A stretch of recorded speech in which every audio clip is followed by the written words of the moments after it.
செடியாய வல்வினைகள் தீர்க்கும் திருமாலே, நெடியானே வேங்கடவான் இன்கொயிலின் வாசல், அடியாரும் வானவரும் அறம்பெயரும் கிடந்தியங்கும் படியாய் கிடந்து உன் பலவாய் காண்பேனே. உலகெங்கும் இருக்கின்ற சீனிவாசன் பஞ்சாங்கம் டிவி நேயர்களுக்கு என்னுடைய பணிவான வணக்கங்கள்.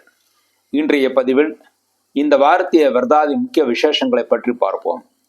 இன்றைய தினம் குரோதி வருஷம் மாசி மாதம் 4ஆம் தேதி பிப்ரவரி 16/2/2025 ஞாயிற்றுக்கிழமை. இன்றைய தினம் சதுர்த்தி திதி. இன்றைய சதுர்த்தி திதி இரவு 2:16 வரை இருக்கிறது. அதன் பிறகு பஞ்சமி திதி வருகிறது. பொதுவாக ஞாயிற்றுக்கிழமையும் சதுர்த்தியும் கூடினால் குலநாச விஷயோகம் என்று கூறுவார்கள். ஆனால் இன்றைய தினம் ஹஸ்தம் நட்சத்திரம் கைராசியான நட்சத்திரம் வருகிறது. ஆகவே இந்த திதியை விட நட்சத்திரம் பலமாக இருப்பதனால் இன்றைய தினம் தாராளமாக எல்லா நல்ல காரியங்களும் சுப காரியங்களும் செய்யலாம். இன்றைய தினம் ஹஸ்தம் நட்சத்திரம். இன்றைய ஹஸ்தம் நட்சத்திரம் நாளை விடியற்காலை 4:31 வரை இருக்கிறது. அதன் பிறகு சித்திரை நட்சத்திரம் வருகிறது. திருதி நாமயம் பவகரணம், அதன் பிறகு பாலவகரணம், நேத்திரம் 2 ஜீவன் 1 என்ற அளவில் இருக்கிறது. ஞாயிற்றுக்கிழமையும் ஹஸ்தம் நட்சத்திரம் சேரும்போது சித்தியோகம். ஆகிய தினம் நாள் முழுவதுமாக 60 நாளிகை சித்தியோகம் இருக்கிறது. இன்றைய தினம் ஆதித்ய ஹஸ்தம் என்று கூறுவார்கள். அதாவது ஞாயிற்றுக்கிழமை ஹஸ்தம் சேர்ந்தால் அதற்கு பெயர் ஆதித்ய ஹஸ்தம் என்று கூறுவார்கள். ஆதித்ய ஹஸ்தம் என்று கூறப்பட்ட நாளில் நீங்கள் எந்த நல்ல காரியங்கள் செய்தாலும், ஜபங்கள் செய்தாலும், பூஜைகள் செய்தாலும் 1க்கு 10 மடங்கு அதிகமான நல்ல பலன்களை ஏற்படுத்தி கொடுக்கும். முக்கியமாக சூரிய தோஷம் உள்ளவர்கள் சூரிய தோஷத்திற்கான பரிகாரங்கள் செய்வதற்கு, சிவ வழிபாடு செய்வதற்கு, விநாயகரை வழிபாடு செய்வதற்கு இன்றைய தினம் மிக மிக ஏற்ற தினமாக அமைந்திருக்கிறது. இன்றைய தினம் ஹஸ்தம் நட்சத்திரமாக இருப்பதனால் சீமந்தம், வளைகாப்பு போன்ற காரியங்கள் செய்வதற்கு, பெயர் சூட்டு விழா நடத்துவதற்கு, உபநயனம் என்று சொல்லக்கூடிய காயத்ரி மந்திரத்தை உபதேசம் செய்வதற்கு, உபதேசம் பெறுவதற்கு, திருமணம் செய்வதற்கு, திருமணத்திற்கான ஏற்பாடுகள் செய்வதற்கு, சாஸ்திரங்களை அபியாசம் செய்து படிப்பதற்கு, கும்பாபிஷேகத்திற்கான காரியங்களை செய்வதற்கு, குளம் கிணறு வெட்டுவதற்கு, கிரகப்பிரவேசம் செய்வதற்கு, ராஜ தரிசனம் என்று சொல்லக்கூடிய அரசியல் சம்பந்தப்பட்டவர்களை சந்திப்பதற்கு, மருந்துண்பதற்கு, வியாதிகள் மீண்டும் வியாதி வரக்கூடாது என்பதற்காக மருந்துண்பதற்கு, ருது சாந்தி என்று சொல்லக்கூடிய மங்கள சாந்தி செய்வதற்கு, அதாவது முதலாக பெண்கள் ருதுவாகும் போது சில தோஷங்கள் இருக்கலாம், அதற்கான சாந்தி பரிகாரங்கள் செய்வதற்கு, அதாவது ருது சாந்தி செய்வதற்கு மிக ஏற்ற தினமாக அமைந்திருக்கிறது. ஆக இன்றைய தினம் ஒரு முழு சுபமுகூர்த்த தினமாக அமைந்திருக்கிறது. அதுவும் முக்கியமாக ஆதித்ய அஸ்தம், ஞாயிற்றுக்கிழமை அஸ்தம் செய்வது மிக மிக சிறப்பானது. இன்றைய தினம் நீங்கள் செய்யக்கூடிய காயத்ரி ஜபம் 1க்கு 10 மடங்கு அதிகமான நல்ல பலன்களை ஏற்படுத்தி கொடுக்கும். இன்றைய தினம் சங்கடஹர சதுர்த்தி, சங்கடங்களை போக்குகின்ற சதுர்த்தி. ஆகவே இன்றைய தினத்திலே விநாயகர் கோயிலுக்கு சென்று விநாயகருக்கு அபிஷேகம் செய்வதற்கும், அல்லது விநாயகருக்கு பழங்கள் நைவேத்தியம் செய்து வருபவர்களுக்கு கொடுப்பதற்கும் மிக மிக ஏற்ற தினமாக இருக்கிறது. இன்றைய தினம் விநாயகரை வழிபாடு செய்தால் எந்த வகையான சங்கடங்கள் இருந்தாலும் வாழ்க்கையில் சங்கடங்கள் விலகி நன்மைகளை ஏற்படுத்தும் என்று இருக்கிறது. அடுத்து நாளை தினம் திங்கட்கிழமை. குரோதி வருஷம் மாசி மாதம் 5ஆம் தேதி பிப்ரவரி 17/2/2025 திங்கட்கிழமை. திங்கட்கிழமை என்று பஞ்சமி திதி. திங்கட்கிழமை பஞ்சமி திதி மறுநாள் விடியற்காலை 4:54 வரை இருக்கிறது. அதன் பிறகு ஷஷ்டி திதி வருகிறது. திங்கட்கிழமை நாள் முழுவதுமாக 60 நாளிகை சித்தியோகமாக இருக்கிறது. சூலம் நாம் யோகம், கௌளவ கரணம், நேத்திரம் 2 ஜீவன் 0 என்ற அளவில் இருக்கிறது. திங்கட்கிழமையும் சித்திரை நட்சத்திரம் சேரும் போது பிரபல அரிஷ்ட யோகம். ஆகவே திங்கட்கிழமை என்று சுபகாரியங்கள் தவிர்க்கப்பட வேண்டும். சில பஞ்சாங்கங்களில் அன்றைய தினம் சுபதினம் என்று போட்டப்பட்டிருக்கிறது. ஆனால் சுபகாரியங்கள் செய்வதற்கு அன்றைய தினம் நல்ல தினம் அல்ல. அன்றைய தினம் சுபகாரியங்கள் செய்தால் நிச்சயமாக அந்த சுபகாரியங்கள் தோல்விகளை ஏற்படுத்தி கொடுக்கும். அன்றைய தினம் சுப நாள் கிடையாது. அடுத்து அன்றைய தினத்துல முக்கியமான காரியங்கள் எதையும் செய்யாமல் இருப்பது நல்லது. அடுத்து செவ்வாய்க்கிழமை. குரோதி வருஷம் மாசி மாதம் 5ஆம் தேதி பிப்ரவரி 18/2/2025 செவ்வாய்க்கிழமை. செவ்வாய்க்கிழமை என்ற நாள் முழுவதுமாக 60 நாளிகை சஷ்டி திதி. அன்றைய தினம் காலை 7:35 வரை சித்திர நட்சத்திரம், அதன் பிறகு சுவாதி நட்சத்திரம். செவ்வாய்க்கிழமை கண்டம் நாமயுகம், கரசை கரணம், நேத்திரம் 2 ஜீவன் 0 என்ற அளவில் இருக்கிறது. சித்திரையும் சுவாதியும் செவ்வாய்க்கிழமை சேரும் போது சித்தியோகம். ஆகவே செவ்வாய்க்கிழமை நாள் முழுவதுமாக 60 நாளிகை சித்தியோகம் இருக்கிறது. அன்றைய தினத்தில் செவ்வாய்க்கிழமை சஷ்டி சேருவது மிகவும் சிறப்பானது. பொதுவாக செவ்வாய்க்கிழமை என்பது முருகனுக்கு மிக மிக உகந்த கிழமை. சஷ்டி திதி என்பது முருகப்பெருமானுக்கு உகந்த அந்த திதி. அந்த இரண்டும் சேர்வது மிகவும் சிறப்பானது. ஆகவே செவ்வாய்க்கிழமை சஷ்டி திதி கூடிய அந்த நாளிலே முருகப்பெருமானை ஆராதனை செய்வதற்கு மிக ஏற்ற தினமாக இருக்கிறது. அதே போல சித்திரை நட்சத்திரம் என்பது சக்கரத்தாழ்வுடைய நட்சத்திரம். அது காலை 7:35 இருக்குது. அதன் பிறகு சுவாதி நட்சத்திரம் லட்சுமி நரசிம்மருடைய நட்சத்திரம். பொதுவாக சக்கரத்தாழ்வார் சந்நிதிக்கு சென்றால் முன்பக்கம் சக்கரத்தாழ்வாரும் பின்பக்கம் அவருக்கு ஒளி ஏற்றக்கூடிய வகையிலே நரசிம்ம பெருமாளும் இருப்பார்கள். ஆகவே அன்றைய தினம் லட்சுமி நரசிம்மரை வழிபாடு செய்வதற்கும் ஏற்ற தினமாக இருக்கிறது. அன்றைய தினம் லட்சுமி நரசிம்மரை வழிபாடு செய்து ருண விமோச்சன சோத்திரத்தை பாராயணம் செய்து உங்களுக்கு எது அதிகமான கடன்கள் இருந்தால் அந்த கடனுக்கான சிறு தொகையாவது அன்றைய தினம் கொடுக்க வேண்டும். அந்த தொகை என்பது பிற்பகலில் கொடுக்க வேண்டும். அவ்வாறு கொடுத்தால் விரைவில் கடன் சுமைகள் தீர்ந்து நன்மைகளை ஏற்படுத்தி கொடுக்கும். அன்றைய தினத்தில் சஷ்டி விரதம் கந்த சஷ்டி கவசம் படிப்பதற்கும் ஏற்ற தினமாக இருக்கிறது. திருதினஸ்பிரக் ஒரு திதி 3 நாள் வியாபித்திருப்பதனால் அன்றைய தினம் திருதினஸ்பிரக் என்று கூறுவார்கள். அன்றைய தினம் தான தர்மங்கள் செய்தால் நல்ல பலன்களை ஏற்படுத்தி கொடுக்கும். அன்றைய தினம் எலக்ட்ரானிக்ஸ் பொருட்களை வாங்குவதற்கு செவ்வாய்க்கிழமை எலக்ட்ரானிக்ஸ் பொருட்களை வாங்குவதற்கு, வீடு கட்டுவதற்கான பிளான் போடுவதற்கு, வீடு கட்டுவதற்கான வீடு வாங்குவதற்கான இடங்களை பார்வையிடுவதற்கு போன்ற அனைத்திற்கும் செவ்வாய்க்கிழமை மிக ஏற்ற தினமாக அமைந்திருக்கிறது. அடுத்து புதன்கிழமை குரோதி வருஷம் மாசி மாதம் 7ஆம் தேதி பிப்ரவரி 19/2/2025 புதன்கிழமை என்று காலை 7:32 வரை சஷ்டி திதி. அதன் பிறகு சப்தமி திதி.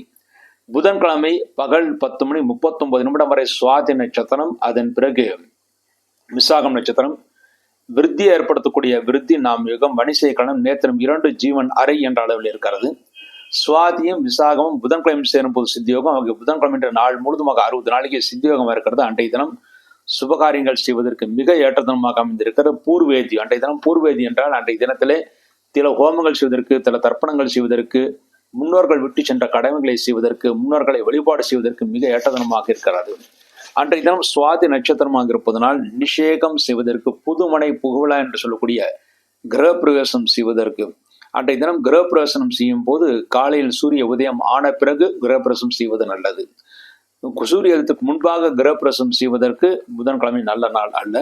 அடுத்து வித்யாரம்பம் செய்வதற்கு, படிப்பை தொடங்குவதற்கு, உபநயனம் செய்வதற்கு, புதிதாக பதவியை ஏற்றுக்கொள்வதற்கு, பயிர் தொழில் செய்வதற்கு, கிரகப்பிரவேசம் காலை நேரத்தில் செய்யலாம். திருமணம் செய்வதற்கு, திருமணத்திற்கான ஏற்பாடுகள் செய்வதற்கு, பத்திரிகை அடிப்பதற்கு, பெண் பார்ப்பதற்கு, வரன் பார்ப்பதற்கு, ஜாதக பரிவர்த்தனை செய்வதற்கு, மாப்பிள்ளை வீட்டார் பெண் வீட்டிலும், பெண் வீட்டார் மாப்பிள்ளை வீட்டிலும் உணவு அருந்துவதற்கு போன்ற அனைத்திற்கும் நல்ல தினமாக இருக்கிறது. அன்றைய தினம் வாஸ்து பூஜைகள் செய்வதற்கு, வாஸ்து தோஷங்கள் வீட்டில் இருந்தால் அதற்கான ஹோமங்கள் பூஜைகள் செய்வதற்கு, வியாதியசர்கள் மீண்டும் வியாதி வரக்கூடாது என்பதற்காக அன்றைய தினம் வியாதியசர்கள் மருந்து உண்பதற்கு, புதிய பத்திரிகை தொழிலை ஆரம்பிப்பதற்கு, நவகிரகம் ஜபம் செய்வதற்கு, அதாவது உங்கள் ஜாதகத்தில் ஏதாவது தோஷங்கள் இருந்தால் நவகிரக ஜபங்கள் செய்ய வேண்டியிருக்கும்.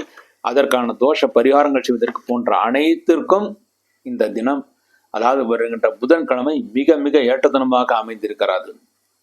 நாள் முழுவதுமாக சித்தியோகம், பெரிய தோஷங்கள் எதுவும் ஏற்படுத்தாமல் நல்ல தினமாக அமைந்திருக்கிறது. அடுத்து வியாழக்கிழமை குரோதி வருஷம் மாசி மாதம் 8ஆம் தேதி பிப்ரவரி 20/2/2025 வியாழக்கிழமை. வியாழக்கிழமை இன்று காலை 9:58 வரை சப்தமி திதி. அதன் பிறகு அஷ்டமி திதி. அன்றைய நட்சத்திரம் விசாகம் நட்சத்திரம். பகல் 1:30 வரை விசாகம் நட்சத்திரம். அதன் பிறகு அனுஷம் நட்சத்திரம். துருவம் நாமிகம் பவகரணம். அதன் பிறகு பாலவ கரணம். நேத்திரம் 2 ஜீவன் அறை என்ற அளவில் இருக்கிறது. விசாகமும் அனுஷமும் வியாழக்கிழமை சேரும்போது சித்தியோகம். ஆக வியாழக்கிழமை நாள் முழுதுமாக 60 நாளைக்கு சித்தியோகமாக இருக்கிறது. அன்றைய தினம் அஷ்டகா என்ற பஞ்சாயத்தில் போடப்பட்ட அஷ்டக சிராத்தம் என்று சொல்லக்கூடிய சிராத்தம் செய்வதற்கு, முன்னோர்களை வழிபாடு செய்வதற்கு ஏற்ற தினம். அன்றைய தினம் கால அஷ்டமி, கருப்பு அஷ்டமி, தேய்பிரை அஷ்டமி. அன்றைய தினம் கிருஷ்ண பகவானை வழிபாடு செய்வதற்கும் சிவபெருமானை வழிபாடு செய்வதற்கும் மிக மிக ஏற்ற தினமாக இருக்கிறது. அன்றைய தினம் மகேஸ்வர அஷ்டமி. ஒவ்வொரு தேய்பிரை அஷ்டமிக்கும் ஒரு பெயர் இருக்கிறது. அன்றைய தேய்பிரை அஷ்டமிக்கு மகேஸ்வர அஷ்டமி என்று கூறுவார்கள். அன்றைய தினம் பால் பாயாசம் செய்து, அதாவது கோயிலுக்கு சென்றோ அல்லது வீட்டிலோ பால் பாயாசம் செய்து, வீட்டில் என்றால் வீட்டிலே பால் பாயாசம் செய்து தட்சிணாமூர்த்திக்கு அன்றைய தினம் படைக்க வேண்டும். அவ்வாறு தட்சிணாமூர்த்திக்கு படைத்து குழந்தைகளுக்கு கொடுத்தால் நிச்சயமாக குழந்தைகள் நல்ல அறிவையும் மேன்மையும் பெறுவார்கள். அதே போலவே கோயிலில், சிவன் கோயிலில் மடப்பள்ளியில் சொல்லி பால் பாயாசம் செய்து அந்த பால் பாயசத்தை தட்சிணாமூர்த்திக்கு நைவேத்தியம் செய்து வருகின்ற குழந்தைகளுக்கெல்லாம் கொடுங்கள் என்று சொல்ல வேண்டும். அவ்வாறு செய்தால் குழந்தைகள் நல்ல படிப்பையும் அறிவையும் பெறுவார்கள். பொதுவாக எல்லா குழந்தைகளுக்கும் நன்மை செய்தால் நம்முடைய குழந்தைகள் நன்றாக இருக்கும். அதாவது ஊர்வார குழந்தையை ஊட்டி வளர்த்தால் தம் குழந்தை தாமே வளரும் என்று கூறுவார்கள். ஆகவே எல்லோருக்கும் அன்றைய தினம் பால் பாயசம் படையல் செய்து, அதாவது தட்சிணாமூர்த்திக்கு படையல் செய்து அல்லது செய்வித்து அதை எல்லோருக்கும் கொடுக்க வேண்டும். அவ்வாறு கொடுத்தால் குழந்தைகள் நல்ல அறிவையும் மேன்மை பெறுவார்கள். அதன் மூலமாக நாமும் நம்முடைய குழந்தைகளும் நல்ல மேன்மை பெற முடியும். அன்றைய தினம் கலவை பராத்பர குரு ஆராதனை என்று பஞ்சாங்கத்தில் போடப்பட்டிருக்கும். கலவை என்ற ஊர் காஞ்சிபுரத்தில் இருக்கிறது. அங்கே பராத்பர குரு ஆராதனை அங்கே நடத்துவார்கள். அடுத்து வெள்ளிக்கிழமை, குரோதி வருஷம் மாசி மாதம் 9ஆம் தேதி பிப்ரவரி 21/2/2025 வெள்ளிக்கிழமை. வெள்ளிக்கிழமை என்ற அஷ்டமி திதி. அன்றைய அஷ்டமி திதி பகல் 11:58 வரை இருக்கிறது. அதன் பிறகு நவமி திதி வருகிறது. வெள்ளிக்கிழமை அஷ்டமி சேர்ந்த அந்த காலத்திலே ராகு காலம் 10 to 12 மணி வரை ராகு காலம். அந்த ராகு காலத்திலே துர்க்கை அம்மனுக்கும் காளி அம்மனுக்கும் வழிபாடு செய்தால் நிச்சயமாக ராகு கேது தோஷங்கள் குறைந்து ஓரளவு நமக்கு நன்மைகளை ஏற்படுத்தி கொடுக்கும். அன்றைய தினம் அனுஷம் நட்சத்திரம். அன்றைய அனுஷம் நட்சத்திரம் பகல் 3:54 வரை இருக்கிறது. அதன் பிறகு கேட்டை நட்சத்திரம் வருகிறது. வியாகாத நாமயுகம், கௌளவ கரணம், நேத்திரம் 1, ஜீவன் அரை என்ற அளவில் இருக்கிறது. அனுஷம் நட்சத்திரம் வெள்ளிக்கிழமை சேரும்போது சித்தியோகம், கேட்டையும் வெள்ளிக்கிழமை சேரும்போது மரணயோகம். ஆக வெள்ளிக்கிழமை என்று பகல் 3:54 வரை சித்தியோகம், அதன் பிறகு மரணயோகம் என்ற அளவில் இருக்கிறது. அன்றைய தினம் அன்வஷ்டகா என்று போடப்பட்டிருக்கு. அன்வஷ்டகா என்று போடப்பட்ட நாளில் அன்றைய தினம் கூட சில ஹோமங்கள் செய்வதற்கு, தர்ப்பணங்கள் செய்வதற்கு, முன்னோர்களை வழிபாடு செய்வதற்கு மிக மிக ஏற்றதனமாக அமைந்திருக்கிறது. அடுத்து சனிக்கிழமை, குரோதி வருஷம் மாசி மாதம் 10ஆம் தேதி பிப்ரவரி 22/2/2025 சனிக்கிழமை. சனிக்கிழமை என்று நவமி திதி. பகல் 1:19 வரை நவமி திதி. அதன் பிறகு தசமி திதி. அன்றைய நட்சத்திரம் மாலை 5:40 வரை கேட்ட நட்சத்திரம். அதன் பிறகு மூலம் நட்சத்திரம். ஹர்ஷண நாமயுகம், கரசை காணும், நேத்திரம் 1, ஜீவன் அரை என்ற அளவில் இருக்கிறது. கேட்டையும் மூலமும் சனிக்கிழமை சேரும்போது சித்தியோகம். ஆகவே சனிக்கிழமை நாள் முழுவதுமாக 60 நாளைக்கு சித்தியோகமாக இருக்கிறது. அன்றைய தினத்திலே அவசியமான நல்ல காரியங்களை மாலை 5:40 பிறகு மூலம் நட்சத்திரம் வந்த பிறகு செய்யலாம். மூலம் நட்சத்திரம் சனிக்கிழமை சேருவது மிக மிக சிறப்பானது. அன்றைய தினத்திலே ஆஞ்சநேயரை மாலை நேரத்திலே வழிபாடு செய்தால், மாலை 5:40 பிறகு ஆஞ்சநேயரை வழிபாடு செய்தால் உடல் ரோகங்கள் குறையும். உடல் ரோகங்கள் குறையும். அது மாத்திரமில்லாமல் உங்கள் ஜாதகத்துல சனி தோஷங்கள் இருந்தாலும், மூட்டு வலி, கால் வலிகள் இருந்தாலும் அவையெல்லாம் குறைவதற்காக நல்ல மருத்துவம் உங்களுக்கு கிடைக்கும்.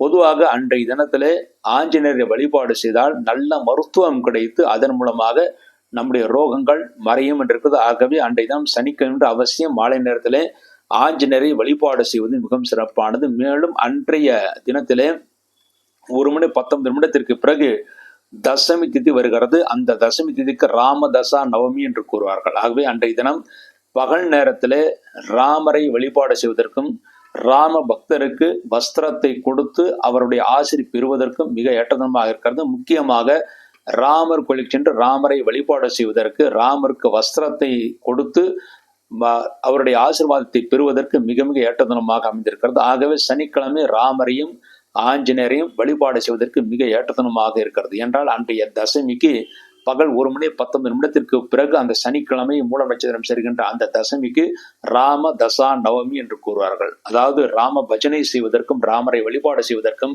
அருகில் இருக்கின்ற ஹரே ராம ஹரே கிருஷ்ணா கோயில்களுக்கு சென்றுவிட்டு பிரார்த்தனை செய்துவிட்டு வருவதற்கும் மிக ஏற்றதனமாக இருக்கிறது. அன்றைய தினம் சரியாக மாலை 7 மணிக்கு சேலம் பட்டை கோயில் ஆஞ்சநேயர் கோயிலுக்கு எதிரே இருக்கின்ற ஸ்ரீ பிரசன்ன வரதாசம் தேவஸ்தான ஸ்ரீ லட்சுமி ஏகர சன்னதி முன்பாக உட்கார்ந்து விஷ்ணு சாஷ்டாம பாராயணம், துவாதசநாம பஞ்சரம், ஆபோத்தாரண சோத்திரம், பஞ்சாத சோத்திரம், லட்சுமி அஷ்டோத்தர சதநாம சோத்திரம் ஆகிய சோத்திரங்கள் பாராயணம் செய்யப்பட்டிருக்கும். இந்த சோத்திர பாராயணத்தில் அனைவரும் இலவசமாக கலந்து கொள்ளலாம்.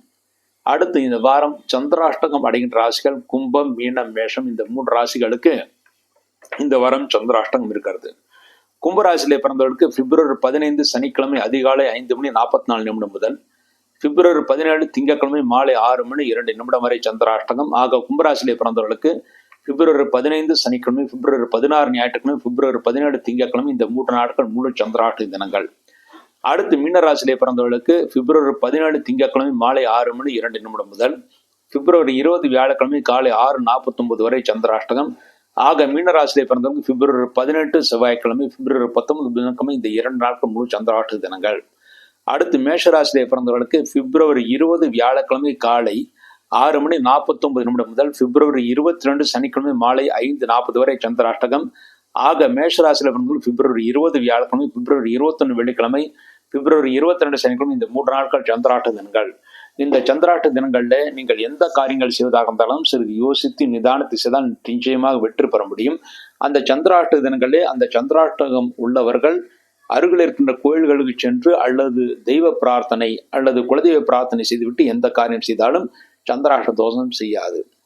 இவ்வாறாக இந்த வாரத்திய விரதாதி முக்கிய விசேஷங்களை பற்றி பார்த்தோம். மீண்டும் ஒரு நல்ல பதிவில் இணைவோம் என்று கூறி விடைபெறுகிறேன். நன்றி, வணக்கம்.